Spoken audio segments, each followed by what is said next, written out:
Owai mukwano go muulizako ani full figure mwakoma ani full figure abeera Makindye ng'atunda Mayirungi kati oba omwagaza mwakoma ensi yamukuba ate twakoma wanga we twatandikira era we twakoma advisor wa president nze nkola mu ministry talina kyaŋŋamba leka naawe walayiro mumizo omusuno omujingo bemugobesa ku mulimu ani nogamba ennaku ssatu tassuka naye mpaka nakati akyaliyo ku mulimu fuluminio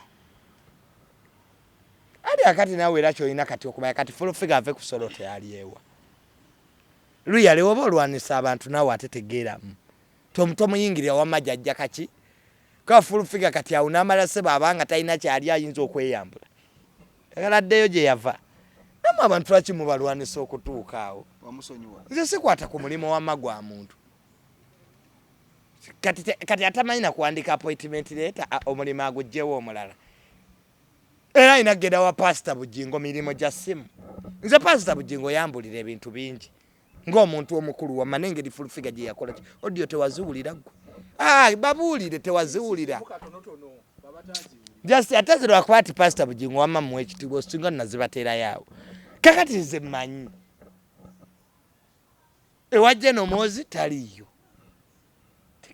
lwampisa ze gavumenti gyagamba gyakolera advisor basukka ekikumi ba advisor ba president bali 15 anti 1.7 ate ezo sigukola president Museveni alina ba advisor mu Africa yonna yasinga alina ne ba advisor ku ddagala ba advisor b'obwenzi gye bali ba advisor b'eddagala ery'ekinansi gye bali anti kakati nange kyenneebuuza anti kakati talina field talina budget gwe mubuuza atuulawa yakola office ekibuye office wa ba advisor tebatulangako Kibuye batula ku Kingdom Kampala bamama Mary yawe bali bannakiwala kiyinje babakolera office osegera be bayita ba advisor nze tatanga ina office ku president's office ya Jigala tali nyamu kakati gwa mugambe awandiike ebbaluwa ateekeko PO box wajja atuulawe wali obuzibu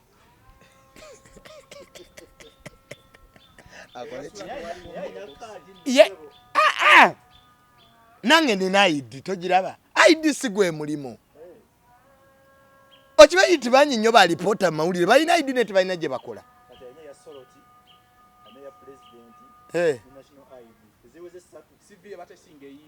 eriwa ayina national ID ayina yani eya Soroti ayina ne yaki azitwale mu banka bamweroni nteekawo sente ate salaleroni eya 1 jako kati bafuna 1.7 jako ne NSSF ya government full figure nyuka n'akakadde kamwe emitwalo 2 kyovulangira ayina okukola ku Soroti tesikola ku Soroti eti ayagalayo ozegera era ayina okkeera anti omwavu kyakola ayina okkeera abagagga tebakola gwatatanga akola yakola dda omwavu yenna oba oyina okkeera ku makyali n'okisenkubuge ne baddawo ne bawalampa ne basasula kale ku Soroti afunayo sente meka Soroti nga bw'ogiraba erina birango ki nze pastor Bujingio yambulira n'omusaala full figure gwafunira n'entegeera tiwamu n'anoonya za baana be kaakulya awo za Museveni yampa 0 mileage eriwa za bigambo amanyi yewaayira mbu we nabadde ne natasya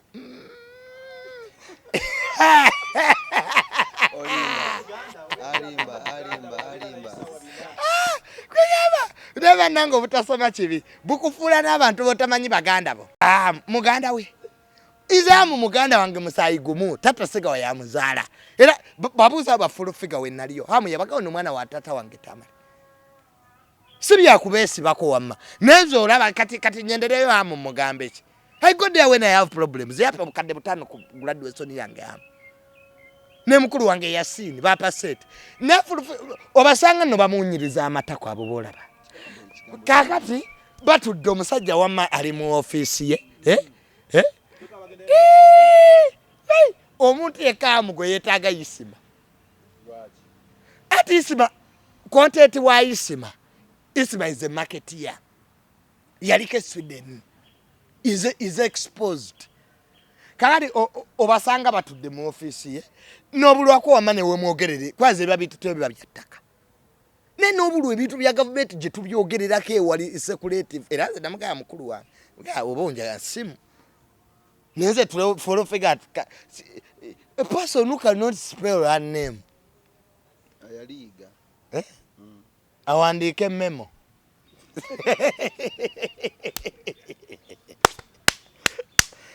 kati awandiike memo ku mirimu gya really mutuna eggwanga lino mulinafuyiza nnyo ate mwe abamawulire mmwe omuntu ne bamunafuya omuntu ne bamuwa ekifo just kulya wama president mse mwagala nnyo president Museveni nti banne tetujja kuba namukulembeze kwa agera nabi bizezengere n'akakire kizezengere tekyasoma kikola bwa malaya supermarket gyayina etunda mayirungi emakindi amuleka afe really era ina kunonyayo ka 1.7 agatu sina kutuula beera wano ka office taina ne bwawandika PO box taina kwateeka address ebiwalu ebyo manyi babiyita to him it may concern kiro kitwale omunaku tobeeranga na mulimu nga bawandika ebbaluwa kiro kitwale omunaku era zo butatalina office kige kakati ffe n'olwekyo us who fa batula ku offices senior technocrats senior technocrats I'm there tatange yalwana mu nsiko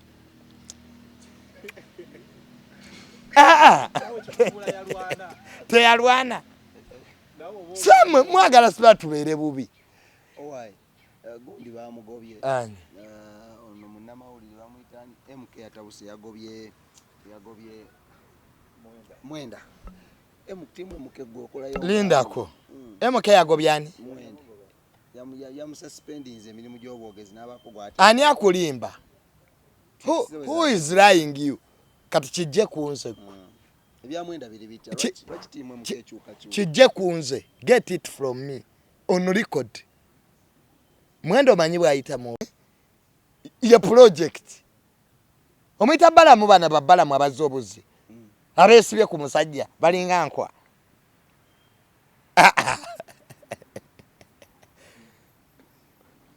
omanyi do you know Andrew Mwenda gwe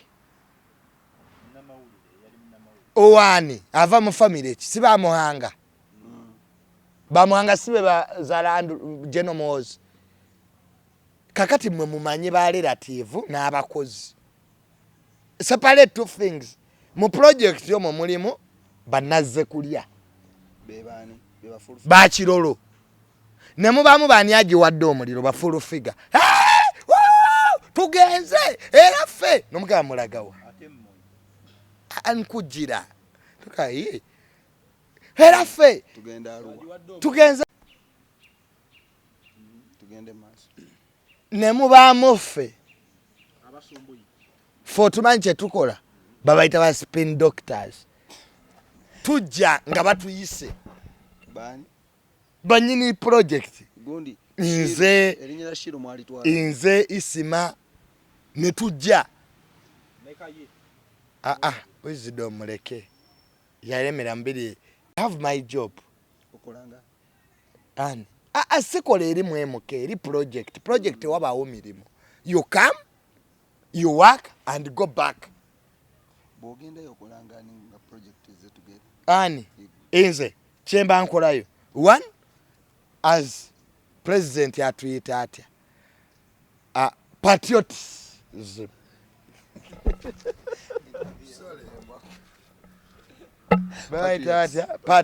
patriots yes fulufiga nzo kisiperinga ekyo ola nange yasoma kinnemi noleka tokolayo akamule muri bakirere fe tuli patriots bamutima gwa MK bamutima gwa MK tetwetaaga ku before tetwetaaga sente fe twagala muntu kivunwa patriots aba patriots spelling soke wa full figure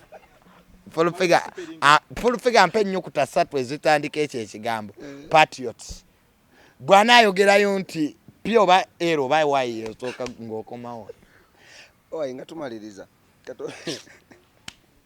Waye ngatumaliriza. Waye ngatumaliriza. Ensi yonna yonna yavuddeyo nekuba Uganda ku Bisiyaaga ne baserebu abamu era twalabye olutalo wakati wa Bujingio ne Farida nga bagamba mu baserebu mmwe bawadde sente opromoting ekintu kino online era olutalo lwagenze notwabuka nnyo Farida n'atuuka n'olangira one of the best comedian mu Uganda mbuno tasesa oli omu kwabo kuba naye babikulangidde ebbanga ye Bujingio alemezaamu ku Bob Wine ne Pastor Kayanja yamutandiseeko nze bazenga banvuma nti ndi musiyazi kubanga nina akabina kanene ntambula mbigula okitegeera lindako mmaleeyo bye basoose okunjogerera nange neeyogerera so kubanga mbu nina akabina kanene ntambula akolaki mbigula ekyokubiri nina abakwano bange bangi basiyazi engeri gye mbeera nnyo muki mabaala and I'll not victimize them because they are right kakati etteeka eryo lye baasayininze nalirabye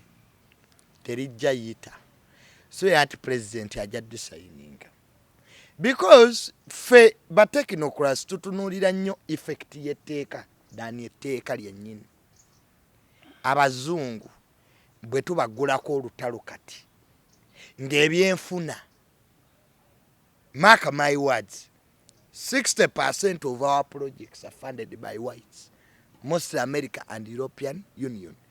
Oli ku Bisiyaaga tulina abalwadde ba HIV, tulina abalwadde ba sukaali, tulina abalwadde ba kansa, tulina abalwadde ba pressure. Ng'ekyuma kya kansa kyokka kye tuyina kyokka bwe kiti simanyi bano okukola kikola kuba bakijja Yugoslavia siba Yugoslavia tegera ng'abantu bakyagenda ebweru okufuna obujjanjabi nga goli mu kutabula bagaba visa because of stupidity sex where two people who are mature enough have decided to sleep together. I don't know how the state of Uganda can get involved. Bwe tutula nonze naawe ne tusaba tugende twebake ffenna simanyi ngeri state of Uganda we getting ngachi involved in that. Kakati human rights zino ne rights z'abantu kigera internationally president ekyajja kitunuulira kiki kye tufiirwa na kiki kye tufuna we tubanga tuli mu UN nga rights z'abantu asa because UN charter yetuwa ekyokola tegera kijja kuba kizibu nnyo etteeka lino amawanga ga East Africa mpaayemu eyakikoze nga His Excellency Kagame omukambwe kayi gwe mmanyi tannaba kuleeta tteeka lifaanana bwerityo obwewaabwe tebaliyo. Okay, Parliament bayinza okikola out of excitement ababaka but for the technocrats we look at a broader picture eggwanga engeri gye ligenda because eggwanga tulina miliyoni 5 ez'abana Uganda tegeera tetusobola really kufiirwa abantu abo kakati ba celebrity abafunye eki omanyi mu Uganda muno omuntu watawagira interest zo mugamba bamuwadde ki sente tegeera naye ba celebrity abo bagenda mu international awards ezigabwa mu nsi yonna tegeera and who are the funders of the international awards different organizations muyinza okubaamu nga Uganda bwefuna obuyambi okuva mu bibiina by'abasiyazi ne awards zino nazo zisoboka nga bafanda baza abasinga obungi they are people of that background kati teriyo serebu mugezi if he's an international celebrity agenda kugamba nti kayimbe music wabere wa Uganda wokalokale tajja competing ku Grammy. It's very risky. Chobalanga most of the people even ministers in government basirise bonga tebanna tweetinga kuteeka. Some of them are getting medication from outside the country. Kakati Eddie Kenzo oyagala seba bagano muyita ku Grammy kaba bazungu kyebeekwasa music bamukola wa olochi sectors of life. All people. Music brings people together alinga mupiira. Kakati gwe sebo obere palonia wokulwanisa the bigger picture by the way of music. Temuli mu basasuliddwa buli omwe etteeka lino agenda interpreting engeri gye limukosaamu mu business ye. Kwana abatuwalizimu batandise dokayana. tourists will not come here. Tosobola kukola teeka bweriti mbwena death penalty. Even the word death penalty era balumbu gye bagenda kweyagala abavuma government ebweru because Interpol tosobola kuza mu ggwanga lirimu death penalty. Tosobola kati otwalwa Florida ne Bujingo ati ye Pastor Bujingo ayagala Pastor Bujingo mu Africa tetulina persuasion tulina coerciveness. Pastor Bujingo yandibadde apaswedinga abantu okubalaga nti ebisiyaaga bino n'etteeka lye baleese ddungi. Naye wabanga waliwo sector of people nga nange mwendi etteeka eryo lyandibadde likolebwa ekintu kimu nti we bakwata nga influencing abaana abato bile 18 okulya ebisiyaaga bakusibe. That's it. Awelina okukoma to protect the minors. Naye bw'ogamba nti oleese etteeka ku basiyazi ne bamalayo olina obbaleetako etteeka. N'abenzi olina obbaleetako etteeka. Ati byonna bibi.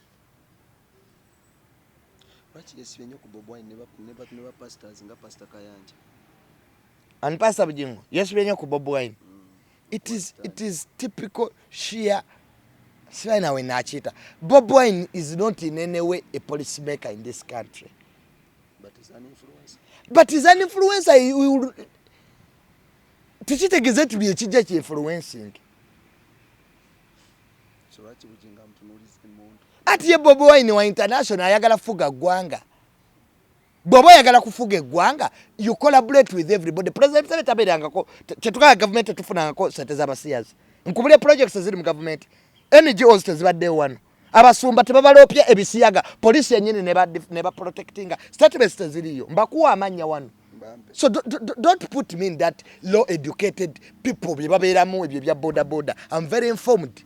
I told you I'm a technocrat in government appointed by the president. And this is what Andrew Mwenda is saying. Ekichenyine president akimanyi kyobala president kwogera kwe parliament teyakitegera yagamba let me ask my scientist whether it's nature or nurture. Buli walanga president yagayika nebuuzo ekintu aba akidduka. Kyobala committee buli walabanga ababbi babataddeko akakiiko manya president agenda kwakitiga nga babbi b'amabaati. Minister omulamba yagamba amabaati gali wuwe. Netamanyi ngeri gye gajjamu. Kati oleeta kakiiko kunoonyereza ki? Already yewaddeko obujulizi. I called the afande nanga. Lwakwa saamufuna. I wanted to know how police can really make babita batya investigation over somebody yewaddeko. The minister said, I have the iron sheets. They are in my compound. They are over 400. I don't know how they came here. Arrest that one. Put him in prison to tell you how they came. Akataina bigere. Ne ekyo ne kisigalaawo. Kakati gwe eggwanga bwerityo. Singa ali munaku nga yakyogedde. Why is it muna muliega mama na igwe Pastor Bujingo na abalagala about attacking other brands? For example, Pastor Bujingo attacking the brand ya Pastor Kayanja away stand ye ku Bisiyaaga. Abasumba bayina entalo zaabwe. Oli pastor yabagamba mbu we mukwata ku basiyazi church zonna zigenda kuggala omujjukidde. Tomumanyo yakyogera. Kiganda. Ye pastor singa okubeera ow'amazima gwe naakalaba. Wamati yakibagamba. Omanyi lwaki yakibagamba? Yamala nakola ki? Nakyegaana nakitereeza. Naga tetwamukoze eki. Kiganda ne pastor Kiganda luyale. Oyina byoyogera nga kankireke kyemba I respect him muntu mukulu. Nembadde nina ekintu kye nnyenda okwogera. Lusi Pastor Kayanja Kiganda n'abalala bali mu ereko abavuddeyo kuwa. Ate abasumba balina politics waabwe. Bonna balwanira ndiga. Segera waliwo wano musumba gwe manyi musumba munne yafa n'agamba aliyo senaafu. Pastor Igabwe yafa. Waliwo omusumba yagamba nti mawulire malungi nnyo sajja ekyo kekife. Naye naye alina endiga. Era zikera mune kuyimba mbu Yesu gy'akola ki. Alina ne family, alina n'abaana. Kakati oyo musumba ki? Akira kuba kyalaga nti omuntu yali yose n'akola ki. Kakati olwekyo politics w'abasumba wakati wa Pastor Kayanja ne Pastor Bujingo is purely political. Otegera. Lindako. Omanyi bitu bebogeredde Pastor Bujingo. ng'ebimu sina bituufu tegera everyone divorces era Pastor Bujingio yali asoose ofuna divorce Pastor Manjeri ya divorce nga teyafuuka issue lwaki ku Pastor Bujingio yafuuka issue politics owaye wagambye tubulira side gy'ogwa what is your stand ku Bisiyaaga nze siwagirangako Bisiyaaga era siri biwagira segera on record but bwemba ntunuulidde effects nkuga etteeka lyetaaga ku modifyingamu tuleme kuyingira human rights ezijja okuviirako economical bankruptcy of this country fe tuli third world country. Let me tell you zona zino northern bypass sente z'abazungu nkuwadde eddagala okuva ku balwadde ba pressure ba cancer. If you want to know nti eggwanga lyaffe gendako mu malwaliro nga tunaba kwogera ebyo bintu byammwe abataasoma bye mubeeramu emotions ezite tugifuga nkoko emotions. We run this country on poor analytical judgment. Let me tell you a story. Bintu binyo bye tubadde tusobola okukola e Congo by DF, but we must work in international law tegeera otherwise bintu binyo bye tubadde tusobola okola ne amateeka g'ensi bameka be bagenda kati goyagala nze bateremu try after 10 years abazungu bobo ne bambanning emyaka emeka ebweru si 10 nze ku myaka gyange bambanning zote zanyira beerano mu Uganda nze nogenda e California nze ndi wano just because President Museveni yakyankozesa emirimu but I'm not supposed to be here my friends mwemwe mumanyira nnyo abantu mulowooza tuli bano ba full figure. I went to Jerusalem Sali. I talked about my exit. I'm general. I'm stopping here. Now, okay, finish this, finish that, finish this. I go. Kati omuzungu anyime visa. Nze sina buzibu n'abasiyazi. Bwaba basazeewo okwerya. As long as they don't open my anus. Bo beekwate wama bulungi nnyo. Beerireeri kasita batanyingirira. Tumalirize nga tumaliriza abantu bagamba. Sanze bintu byakunzigulako ntalaba ki? Buli omu akuuma akabina ke. Gavumenti tegenda kukolayo poliisi yakuuma bubina. Kati mugenda bakwata mutya. Nti bano balayika nno bava kwerya bano. Sheer stupidity. Simanyi ani abigamba president.